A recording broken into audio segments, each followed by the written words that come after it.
He said, I can tell you anything you want to know about Freddie Faulkner. We were really close, and he sang with us first. He never sang with anybody before he sang with us. Well, see, you should have just stopped right there. Well, Sense. well, I didn't want to, I contacted the guy out of the blue, and I mean, Well, how did you ever get in touch with Lenny Rocco to begin with? His records are on that. See, why would they be on there? Because Freddie's singing in the background. I can't hear him. Yeah, Freddie's in the background. He said to me, if you listen for the highest voice in the background, that's Freddie. Who said that? Lenny Rocco. So those songs. It's Lenny singing lead, and Freddie's in the background. Yes. I'm gonna have to listen again. I Yeah. can't hear him in there. Because he got the top bill. Like, it's not like that was even before I think it was Freddie Lenny and the Rocks. Like, it was just Lenny Rocco, and he was singing in the background for him. Well, that had to be. I believe. I don't know. I'm gonna tell you what I believe, because after we had the battle at the Blue Moon, and we went down to Freddie's home. I told you. Right, and that's '63. It's the same year, right? Yeah, probably closer to the end, maybe the fall. Well, wait a minute. No, I guess it had to be after that because it was after the record. Yeah, see, we could have did Hey Wasn't Boy. it? I mean, not Hey Boy. A Walking Boy. Oh, that's right. Walking Boy. He wasn't on that. Freddie wasn't on that. He wasn't on Walking Boy Okay. or Story of My Life. So it probably was '63. That's right.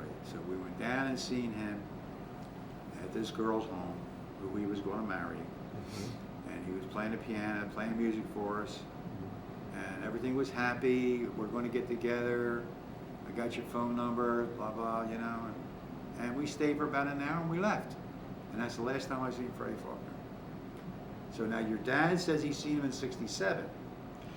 Saw him in '67. I thought that was '72, to be honest with you. I thought he saw him in '72. What did my mom say? I can't remember. Did my mom say I was a baby? Confused. I can't remember. I thought for some reason my mom said that it was '72. Well, you told me that it was '67 and he was getting ready to go to Vegas. I don't know. I thought it was '72 So for some check reason. that time out with your Yeah, mom. yeah. I'll check that with her. So that might change the whole calculus of him going to Vegas. Well, here's the deal. I thought in '67, I thought he went and worked with the Rockefellers, and I thought the Rockefellers were from LA. Remember, I thought he went to California first. That's what I heard. So that's '67, and then I thought he came back To to this area. That's when my mom and dad saw him at their Alton Bowl in '72, That could have happened. and then he went to Back to Vegas. Vegas. But That's I could be all wrong. possible. Yeah, I could be wrong on So that. that's something you'll have to work Right, in. we'll sort through that. If we can't get any information from his family, Right, you'll have to just question mark all those right, times. right. Uh, But anyway, let me finish. So Lenny Rocco, so he's adamant that, well, he thought anyway that Freddie was in his mid to late 20s, but he said, but he felt like that Freddie never sang with anybody else before he sang with us. It was, Well, when Freddie was in his mid to late 20s, that would have been the late 60s. right, After the Illusions, after the other Illusions, after Right. everything. Now, Right. That's possibly sang with them then. yeah, but the record. He wasn't 17 when we met him. Right, but the record, what was it? What was, I don't remember. I remember. Rochelle and Sugar Girl. Rochelle and Sugar Girl. Everything I've How did you seen get said that, '63 How did you get the for the CD. CD? I didn't do that research. That was done by the guy Ed Engel, who runs Crystal Ball Records, who was the guy that contacted me that he wanted to do the CD.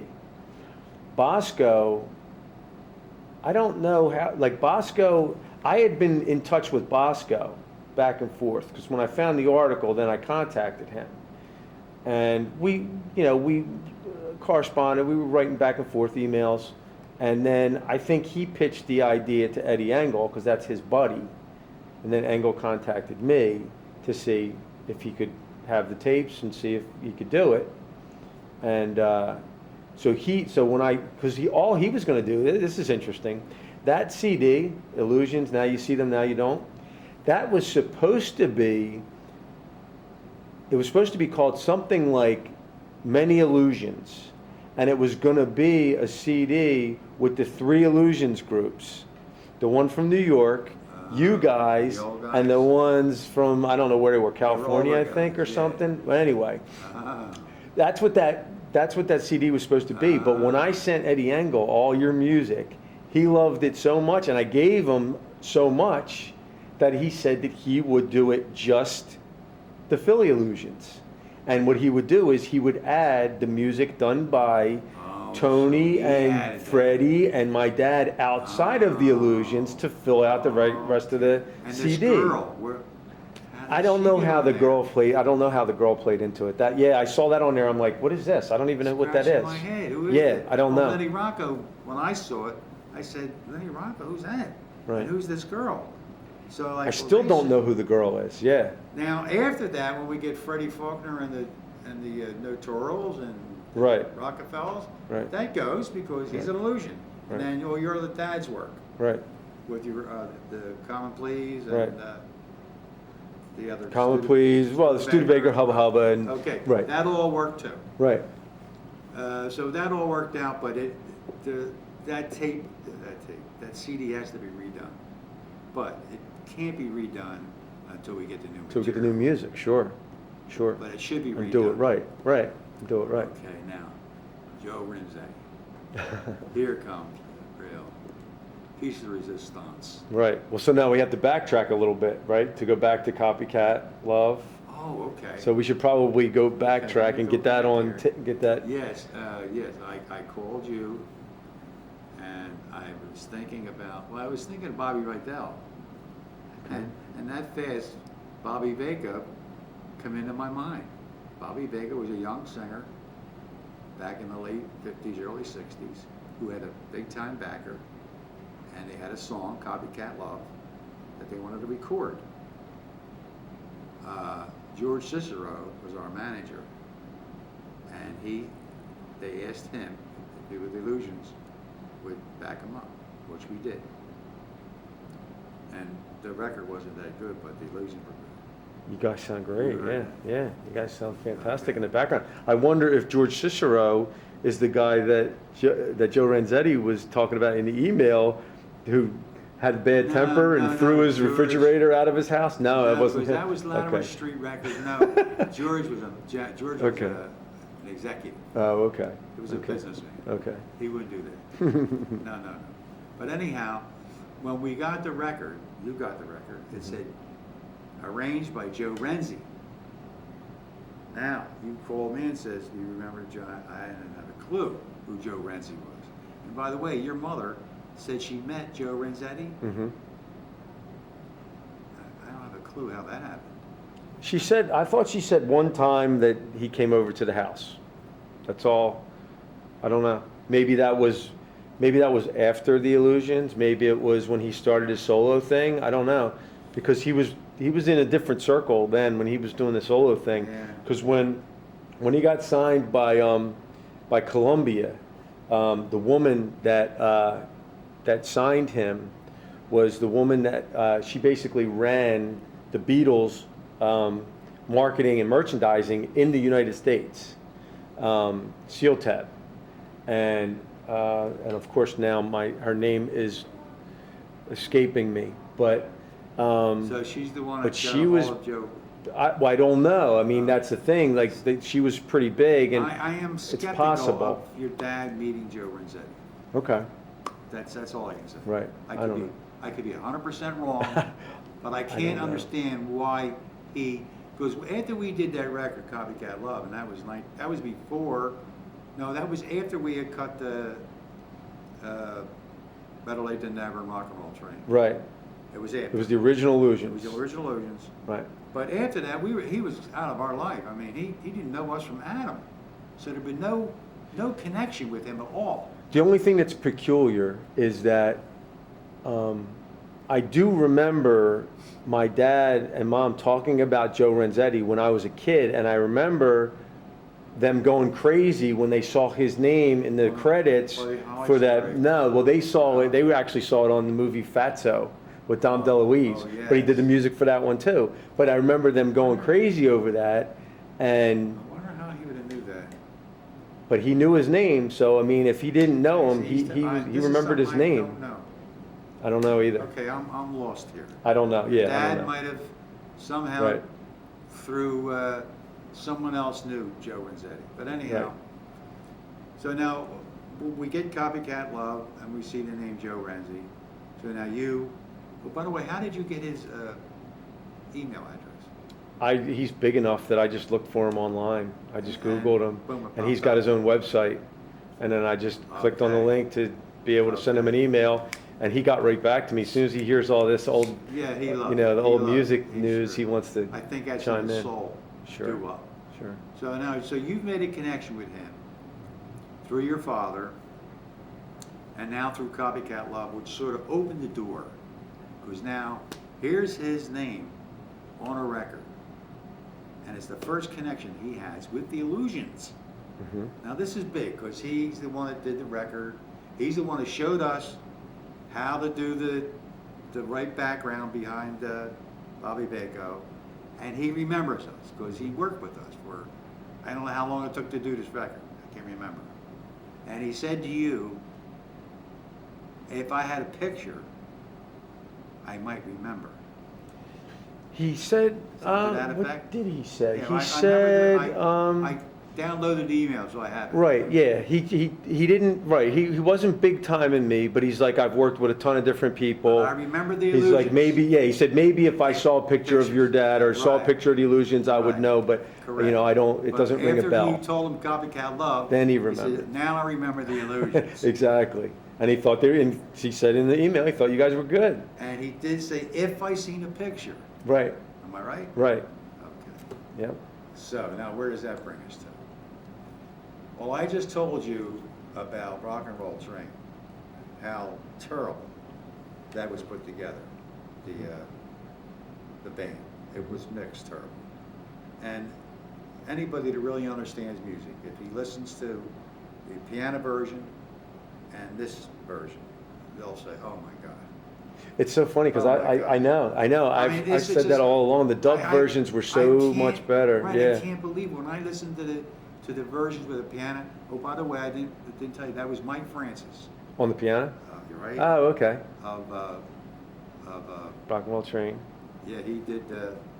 He taught us a lot, and he was big with the Sierra Club and Columbos and God knows where else. And I'm sure Joe Renzetti knows him Right, like this.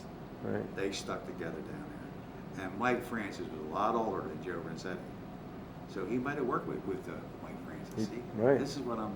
Mike this Francis is might have something- taken him under his this is wing a something little I'm bit or leading up to something. here. Right. Because Mike Francis was probably... Joe Renzetti was about 19 or 20. Mike Francis was in his 40s, middle 40s. Oh, okay. Well, he worked with us.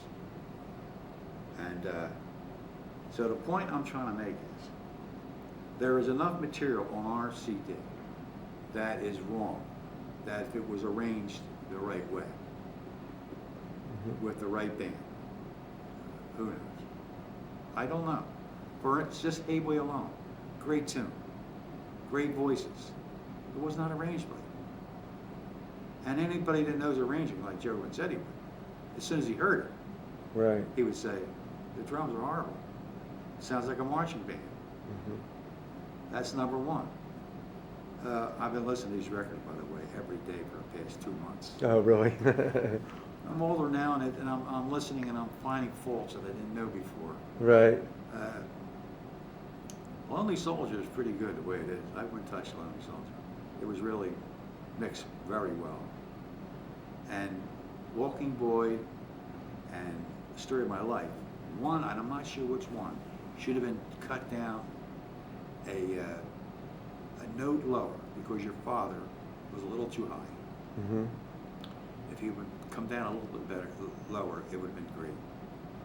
And I have to hear the song, remember which one it was. Okay. But, you know, I mean, you do things in them days, you know? Mhm. Like I said, when we took Better Late Than Never and Rock and Roll Train and put them on records, I never dreamed that they would come out so different than when we did a acapella Right. with just a piano.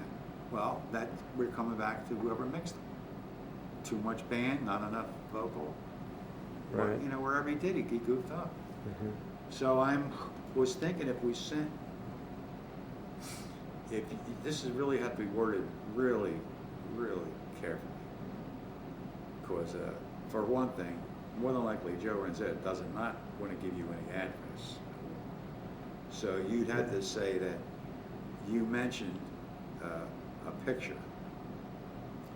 I've been doing some work. I'm going to do a book on the illusions or whatever you want to put down. I'm still gathering material. It's scattered all over, et cetera, et cetera. We have one fellow who has all these tapes. You put down what you want to put down. Right. But you had suggested when I told you about Captain Capella that you remember the illusions.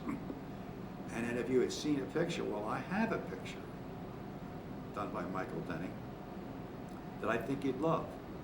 And I also have a CD of all our records Mhm. that I'd love to send to you, because you've been so kind to me Right. Right. and helping right. me out, Right. and they're yours. Just Right. have fun with them. Right. And if you don't want to send me your address, maybe you give me a PO number or maybe Right. a friend, Right. and I'll gladly send it to you. Okay. Sounds like, yeah, it's a good idea. Can't hurt. And then he hears the music. With when you send the copy of the records, you're going to send a glossary with that, stating what you think could be better with each song.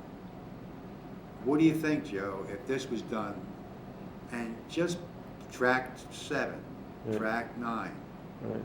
and that'll give him something to think about, and I'm sure he's going to get back to you. Okay. And now, I wouldn't ask for his address. Right. You could say, I'm gladly send you the track of all our work that we have now. There's a lot more out there we're still trying to get. A friend of one of the group has tapes. Sure. But I'll gladly send you what we have, and I'll send you a picture of the group, just for being kind to me and help me out. And a way of thanking you. Right. If you don't want to send me your address, you can send me a PO number or a friend, whatever. Right. And I'll gladly give them to you. Because he might not want to give you his mailing address. Right. Right. That's Once good. you Yeah, get, right. but if he gets this email, like I said, it's got to be worded like, you're not asking for nothing. You're just glad you're giving him the picture because he asked for it. Mhm. He said, if I had a picture. Right. Well, you're giving Right. him that picture. Right. And he'll No, remember. that's true. That opens the door. Right, you open the door and you say, well, by the way, I'll also give you a tape, a CD of their records, and see what you think. And then as far as the address, you do what you want to do with the address. Right. And then if he does do this, then between the two of us, we'll write down the tracks that, Joe, by the way, while you listen, what do you think if this was done differently? This track and this track. And just get his opinion. Right. And we're still looking, we have around 8 or 9 songs still out there that one of the fellows has, you could put that in there, just to let them know all this is out there. And then you can put down there, I will do a book on the illusions. Right. And I don't know whether you could get this in there, that Jerry Wexler, about him gonna sign him up. Right. And then this guy took off and Right. screwed it up. They were close to being on a bandstand, but something happened there that I don't want to go into. I think Renzetti will put it together. You could put all this in that email. Right. Brief, but to the point. So he knows he's not dealing with Right. Right. stew bumps. So. Right. Right. People that know what they're talking about. Right. And not only that, if you're going to do an autobiography, you got to have a reason. I mean, it's just, like I said, there's thousands of groups Right. that didn't make it. And they're Right. not, they're What not makes you writing guys books. so special? They're Right. not writing books. Well, what makes the illusions so special? Right. We're all these one-hit wonders. How many times have you listened? Well, I listen all the time to doo-wop stations, and you'll hear one-hit wonder. one-hit wonder. Well, here they half a dozen times a night. And these records were great. But there was never a record behind it. They just faded away into oblivion. Right. We wouldn't have been a one-hit wonder. Yeah. So that has to be incorporated into the book. And also, why it didn't happen. And maybe this could apply to a lot of other groups that could have made it if they would have got the right backing behind them. Right. Well, that's what I'm thinking, is that I do this book almost as like a cautionary tale type thing, where, you know, this is one group it happened to. How many others did it happen to? You know what I mean? This is just one, and I think that makes it interesting. I'm sure we can put down specific facts that anybody reading it would know. If these people were in touch with these people, they were right at the fence of making it. And through a series of unfortunate mistakes, bad management, not being able to get on bandstand, we know why. I don't want to say it on TV, right. but you know why. Right. There might be some way you can fit that in there. And then the actual history of every illusion, every person, their life story. Right. You know, from your dad, right on down. There's what, 5 of us? 5 of us. Yeah. So there's a story there behind every one of us. Big story behind Freddie Faulkner, I'm sure. Yeah. Yes, it is. If we can get some more information. So that'll fill the book. Oh, it would. It would.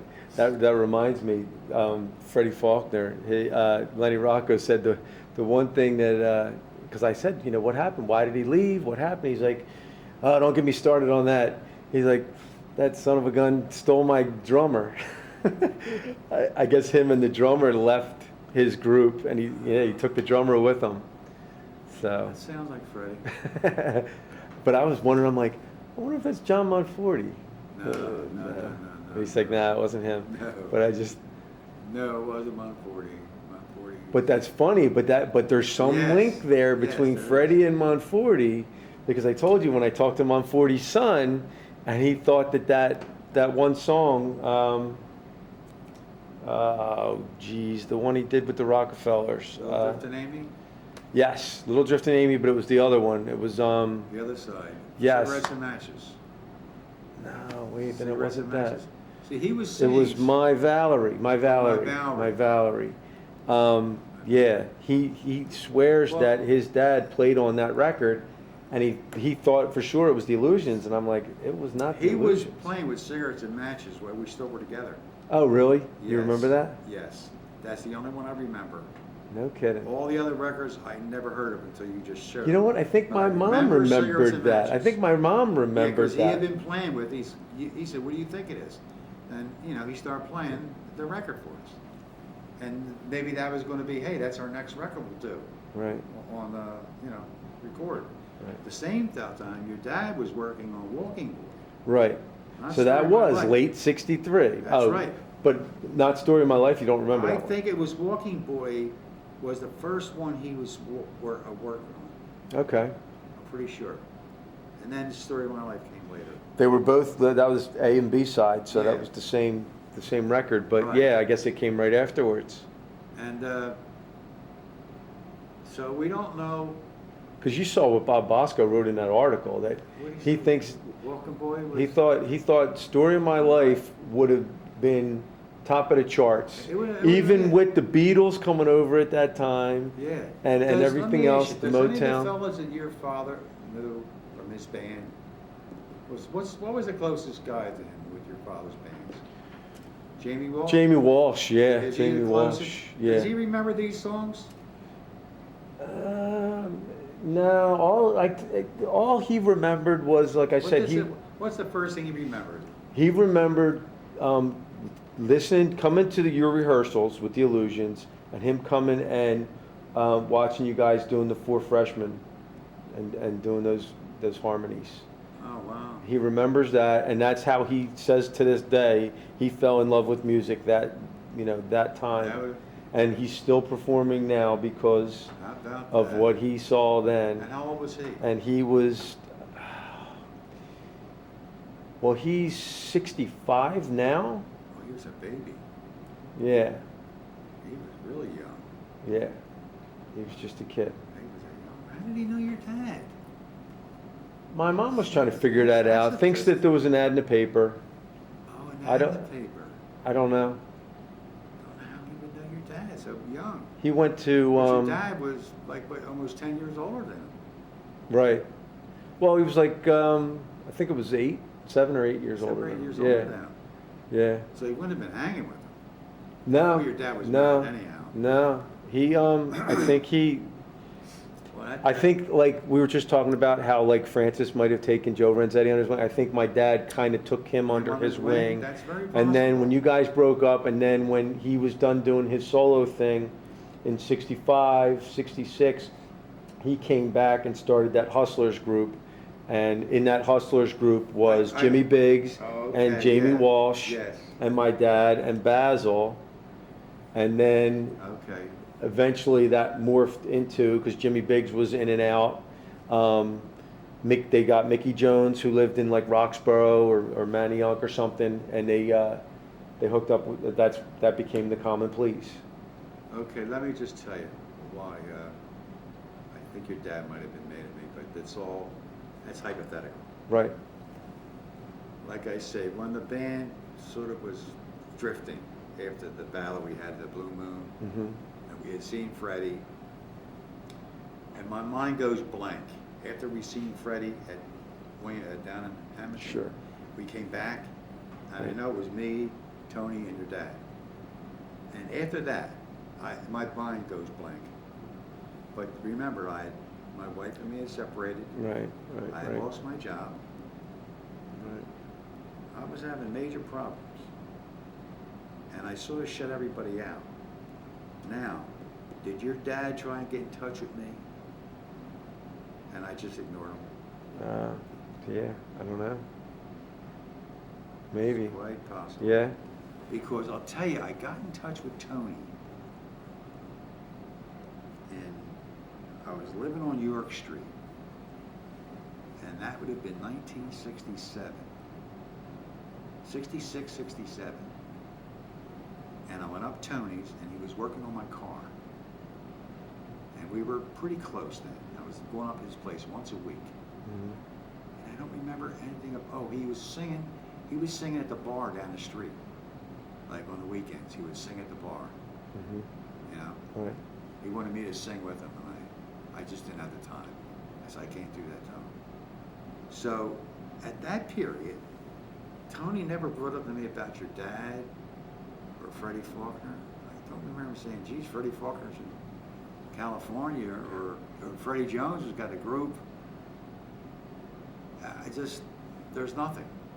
Yeah, I mean, you all are trying to make a life for yourselves. You know, Yeah, you're all trying to right, deal that's with what the happened. disappointment Right. of I it know not after happening. that period, I saw Tony, and then I moved to Blackwood, New Jersey in '68. And I didn't see Tony as much, but every now and then, on my way home from work, I would stop by his trucking business and see him. And he was always happy to see me. We would talk for an hour or so, and away I would go. And then I know in 1980s, I went and seen him with my daughter. She wanted a car. I thought he might have one. He didn't. And that was probably the last time I seen him, 1980s, until you got in touch with me, told me your dad died, and then I went up and seen Tony. It's 30 years. Wow. And he looked like an old man. And my dad never, he never explained what happened or why you guys broke up or why he lost touch or whatever. And I mean, I almost can like remember hearing that he ran into you